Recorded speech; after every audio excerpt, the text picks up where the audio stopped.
গ্রামীণ শিক্ষা ব্যবস্থার উন্নয়নে দেশব্যাপী প্রচারাভিযান শুরু করার ঘোষণা দিয়েছে ককরোচ জনতা পার্টি।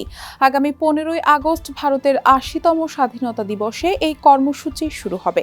সিজেপির প্রতিষ্ঠাতা অভিজিৎ দীপকে সোমবার এই ঘোষণা দিয়ে অভিভাবকদের সরকারি স্কুলগুলোর মৌলিক সুযোগ সুবিধা নিয়ে সামাজিক নিরীক্ষা করার আহ্বান জানিয়েছেন। দেশের মানুষকে প্রতিদিন সুরক্ষিত রাখার প্রত্যয় নিয়ে সেফটি কেবলস সহ এলো সেফ সিলিং ফ্যান। এক ভিডিও বার্তায় অভিজিৎ দীপকে জানান, মহারাষ্ট্রের হিঙ্গোলি গ্রাম থেকে এই উদ্যোগের সূচনা করবেন তিনি। সেখানে গ্রামের সরপঞ্চের কাছে সরকারি স্কুলগুলোর উন্নয়নের অনুরোধ জানাবেন। দীপকে বলেন, আগামী 15ই আগস্ট আমাদের 80তম স্বাধীনতা দিবস, কিন্তু গত 80 বছরে যদি কোনো বিষয় সবচেয়ে বেশি অবহেলিত ও উপেক্ষিত থাকে তা হলো আমাদের গ্রামের সরকারি স্কুলগুলো। গ্রামের শিশুদের এখনও স্কুলে যেতে দীর্ঘ পথ পাড়ি দিতে হয়।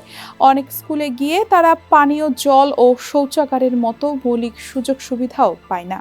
সিজেপি এই কর্মসূচির নাম দিয়েছে সরপঞ্চ চ্যালেঞ্জ। এর আওতায় যেসব সরপঞ্চ সরকারি স্কুলের উন্নয়নে কার্যকর ভূমিকা রাখবেন তাদের প্রকাশ্যে স্বীকৃতি দেওয়া হবে। সিজেপির সামাজিক মাধ্যমে উন্নয়নের আগে ও পরের ছবি প্রকাশ করে সংশ্লিষ্ট সরপঞ্চদের কৃতিত্ব দেওয়া হবে। অনলাইনে ব্যঙ্গাত্মক প্ল্যাটফর্ম হিসেবে যাত্রা শুরু করে সিজেপি। পরে রাস্তায় নেমে বিভিন্ন কর্মসূচি পালন করে জনপ্রিয়তা অর্জন করে। পরীক্ষার অনিয়মের প্রতিবাদে দিল্লির যন্তর মন্তরে সংগঠনটির 36 দিনের আন্দোলন গত 25 জুলাই শেষ হয়।